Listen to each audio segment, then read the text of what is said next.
Oke guys, hari ini kita ada Peugeot 207 dan langsung kita masuk aja. Nih kuncinya dan modelnya kayak jackknife gitu. Tinggal buka.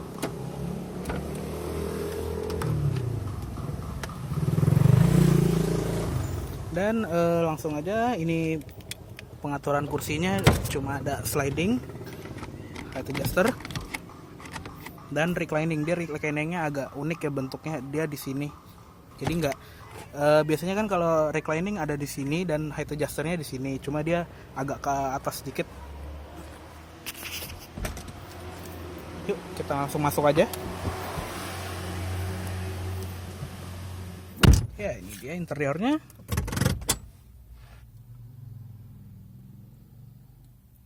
Dan langsung aja kita nyalain. Tinggal masukin ke lubang kuncinya, ada di sini.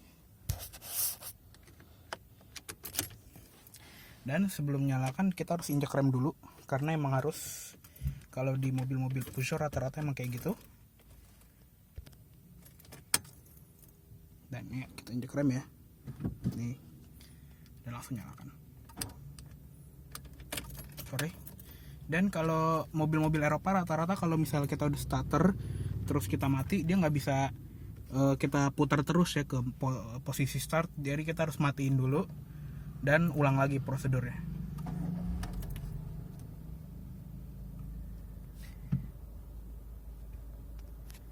Ya, mulus starternya. Dan ini setirnya dibentuknya 3 palang, sudah pakai EPS, Electronic Power Steering.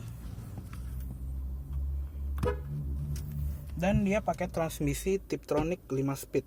Jadi dia kayak modelnya Suzuki AGS gitu, auto gear shift. Jadi yang transmisi manual cuma nggak ada pedal kopling yang secara fisik. Jadi koplingnya tuh dikendalikan oleh komputer. Jadi kita bisa masukin ke mode automatic atau mode manual dan mode Tiptronicnya, atau mainin di pedal shift. Dan itu kedengeran sih suaranya sedikit samar-samar, suara pengganti giginya. Dan kalau kita masukin ke mundur, dia akan langsung bunyi kayak posisi di mundur pada mobil manual yang sebenarnya ya. Tuh. Bunyi perpindahan giginya rada kasar. Dan oke, langsung kita lihat eksteriornya. Seperti biasa, nyalakan lampu hazard, lampu utama, fog lamp depan belakang, dan semua jendela sudah auto. Jadi nggak perlu ditahan terus, semua jendela sudah auto. Dan nggak perlu beli Innova tipe Q. Dan kita buka kap mesin, tapi kap mesinnya ada di sebelah kiri pembukanya, seperti mobil-mobil non Jepang pada umumnya. Jadi kita harus buka pintu pengemudi, penumpang depan, dan angkat tuas.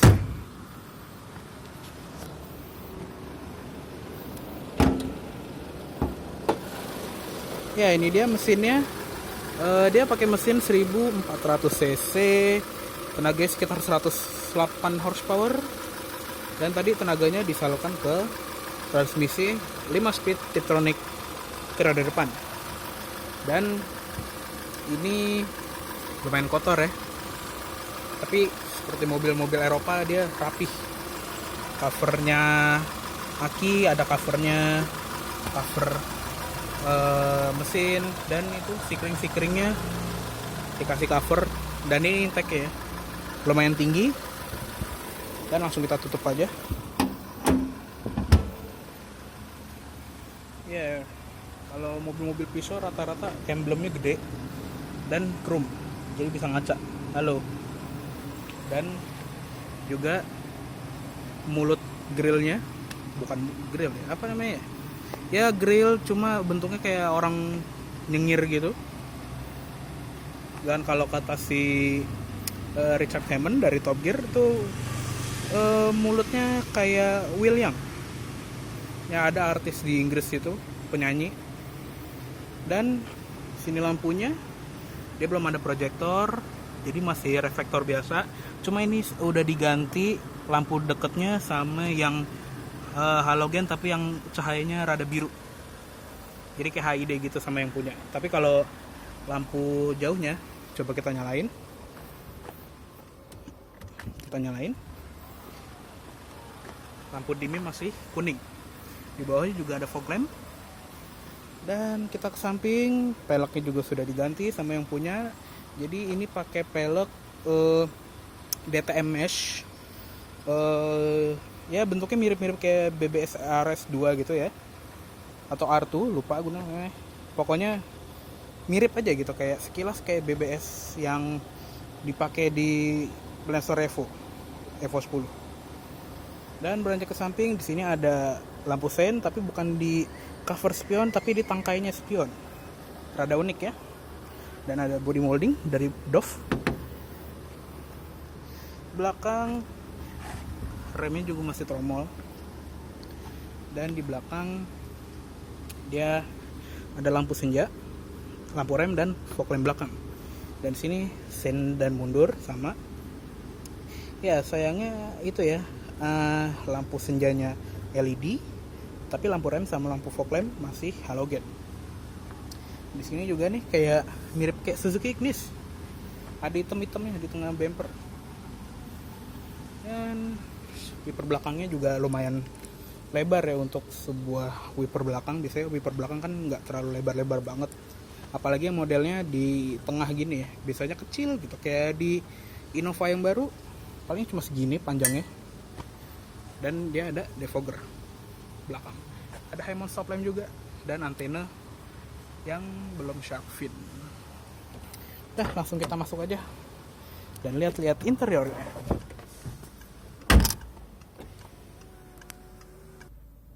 Oke, sekarang kita nyalakan AC-nya. Ya, ini AC-nya dia yang model lumayan lengkap ya, walaupun sayangnya untuk mobil Eropa belum digital.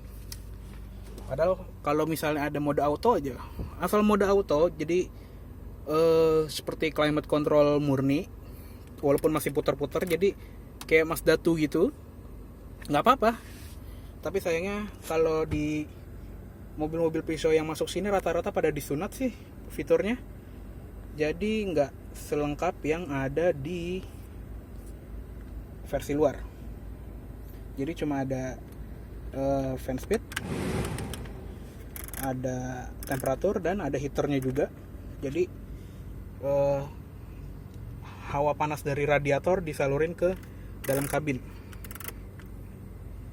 Dan ada ini arah angin, jadi bisa mau ke muka dan kaki aja, atau ke defogger depan.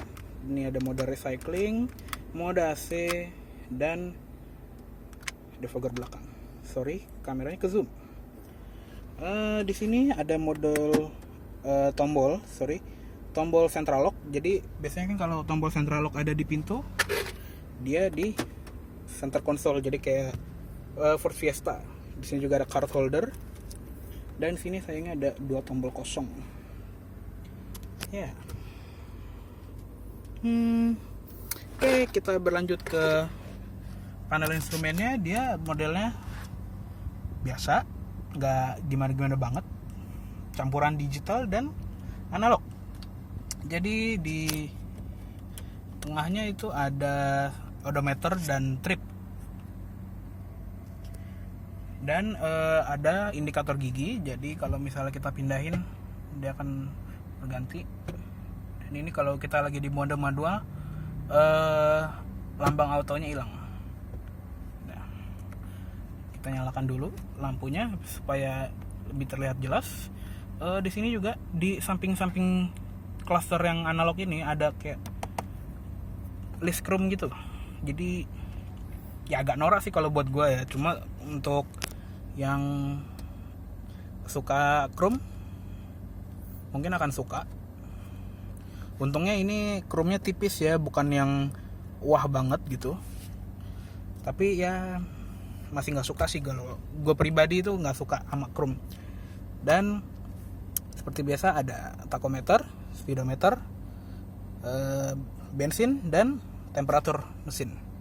Di tengahnya tadi gue bilang ada odometer dan trip meter. Ini odometernya sudah 63.000 km. Ya, jadi dengan dua tombol ini kita bisa ngatur odometer dan tripnya. Dan di bagian sini ada indikator-indikator. Jadi kalau misalnya ada indikator lampu, fog lamp depan belakang, high beam, ya semacam itulah. Dan dia MID-nya nggak di dalam sini, tapi MID-nya di tengah. Jadi kayak Innova tipe V generasi pertama. Dia MID-nya terpisah dari instrumen clusternya ya. Bisa dilihat ini ada tanggal. Sekarang tanggal 12 Mei. Ini ada range sisa bensin sampai tangkinya habis, karena ini tangkinya full, jadi lumayan banyak range-nya, 500 km sampai tangkinya habis. Dan ini instant fuel consumption. Jadi ini adalah apa sih namanya, yang buat ngukur konsumsi bensin secara real time, secara langsung. Ini ada jarak semenjak reset trip, dan ini ada average fuel consumption, jadi konsumsi bensin rata-rata. Dan ini lumayan irit ya untuk mobil kecil, 10,2 km per liter dalam kota. Dan ini average speed, kecepatan rata-rata 22 km per jam, dan kembali ke tanggal. Di atasnya juga ada jam digital dan temperatur luar. Dan kita mengaksesnya dari tombol yang di sini, di samping tuas wiper. Dan ngomong-ngomong tentang tuas wiper, dia wipernya di kanan seperti mobil Eropa, dan lampu-lampu di kiri. Jadi sendnya, lampu semua yang tadi gue udah tunjukin di kiri, dan sen di kanan. Dan juga wiper belakang.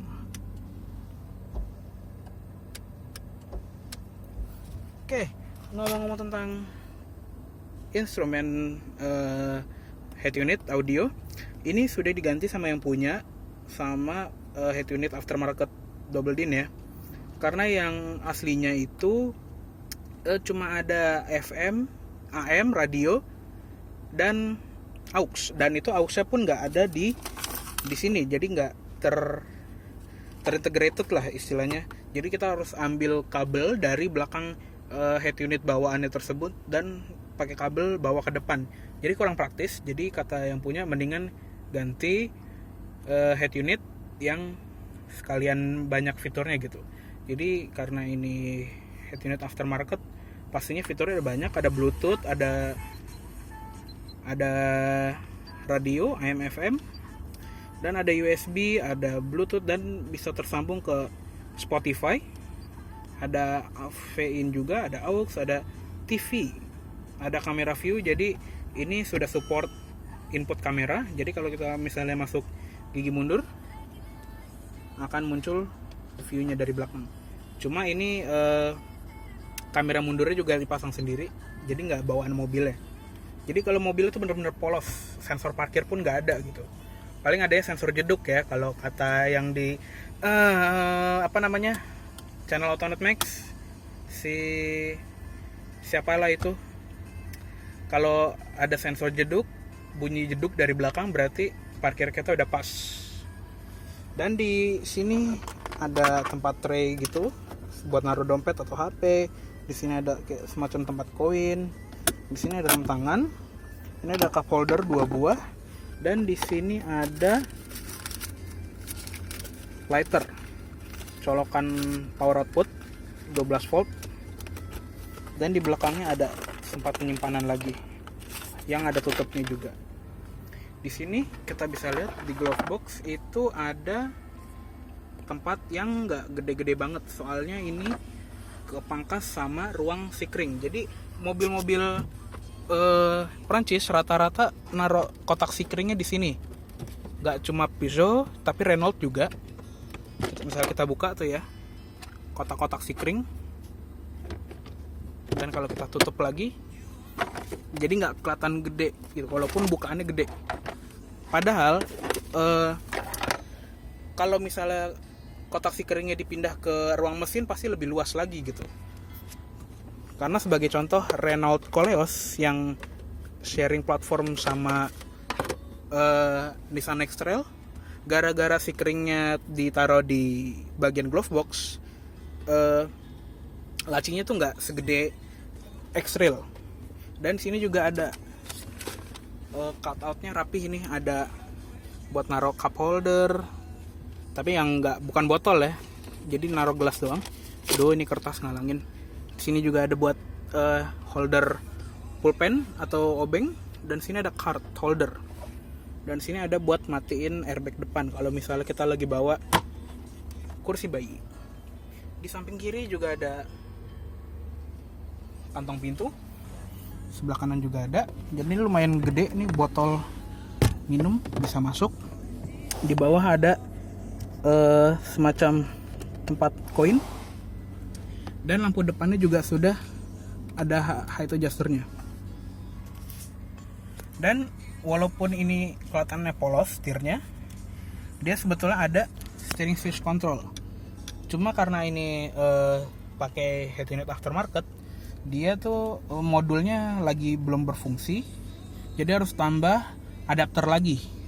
Rata-rata kalau mobil yang head unit integrated terus kita ganti ke head unit aftermarket, rata-rata emang kayak gitu. Dan ini ada tombol source, tombol skip, tombol rewind, ini ada tombol buat scan radio, dan di belakang ada volume, ini buat gedein volume, di bawahnya buat kecilin. Dan harusnya di bawah sini tuh ada buat cruise control, bentuknya sama kayak modelnya si audionya, cuma seperti biasa disunat. Dan ngomong tentang sunatan fitur, ini harusnya ada 6 airbag, cuma di sini indikatornya dikosongin. Jadi ya sayangnya cuma ada 2 airbag, ABS dan EBD. Bahkan yang harusnya ada di sini stability control hilang semua. Ya udahlah. Dan kita beranjak ke atas, sini ada sun visor tapi belum ada lampunya. Ada vanity mirrornya juga di kiri kanan, dan sini ada lampu baca. Di sini ada spion yang dimmingnya masih manual. Ya, dan di depan seatbeltnya sudah ada height adjusternya. Dan spionnya sudah elektrik, tapi belum bisa lipat elektrik. Jadi lipatnya masih pakai tangan. Tapi udah lumayan lah kalau udah pakai elektrik. Dan ini ada kayak panel fabrik, cuma ini fabrik itu agak kendor ya, jadi nggak dilem ke door trimnya sih plastik, nggak ada soft touch, tapi di sini ada, di bawah keras, di atas ada soft touch sedikit. Di sini juga masih ada soft touch, tapi di pintu keras semua. Dan ini ada speaker, di depan ada Twitter. Dan ini nggak ada apa-apa lagi yang harus dibahas. Langsung kita pindah ke belakang aja yuk. Dan langsung kita matikan aja. Yuk, kita pindah ke belakang.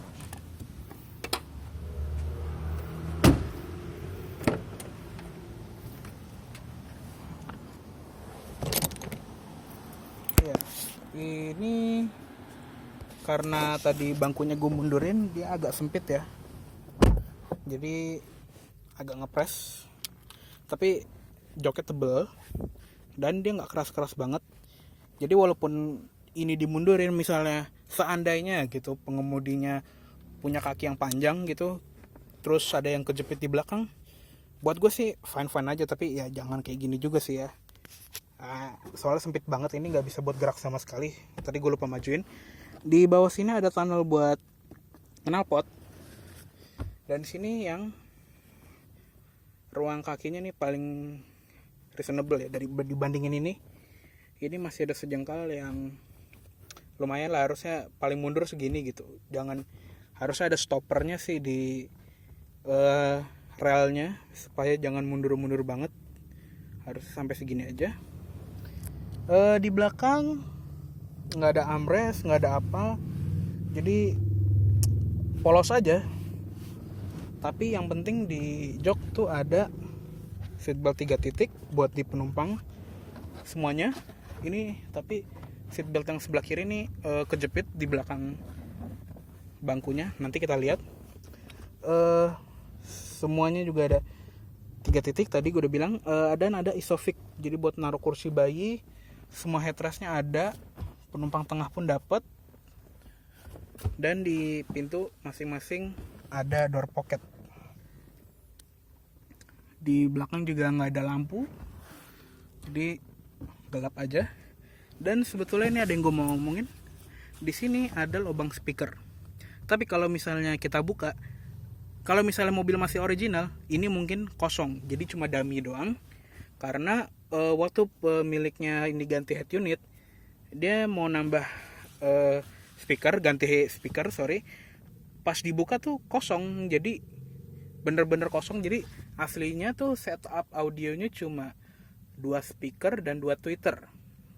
Tapi karena sekarang udah ditambahin sama yang punya, jadi dia punya 4 speaker.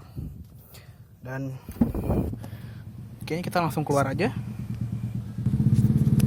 Yuk kita langsung lihat bagasinya. Kita tutup dan kita buka. Wow, ada sepatu. Ya, bagasinya lumayan luas. Karena ini sebuah hatchback yang bukan yang kecil tapi medium. Jadi dia lumayan besar. Di bawahnya pun juga ada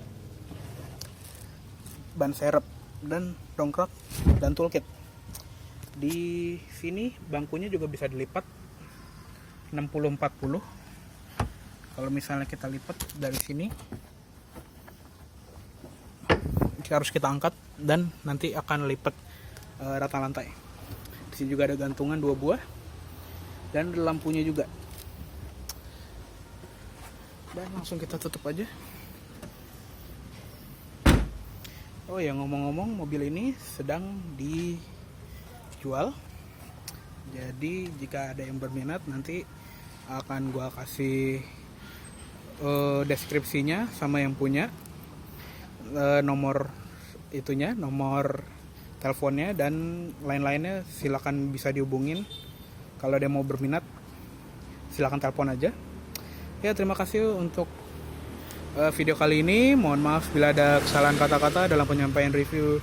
Jangan lupa untuk klik like, comment, subscribe, dan share. Dan sampai jumpa di video selanjutnya.